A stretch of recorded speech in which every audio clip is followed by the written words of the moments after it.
That's interesting.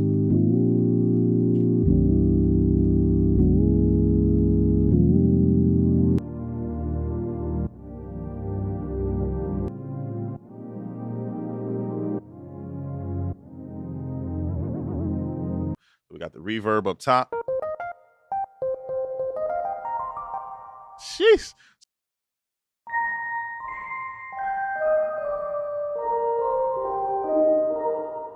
I love that sound. My thoughts about this, I'd give this thing a 4.8 out of 5.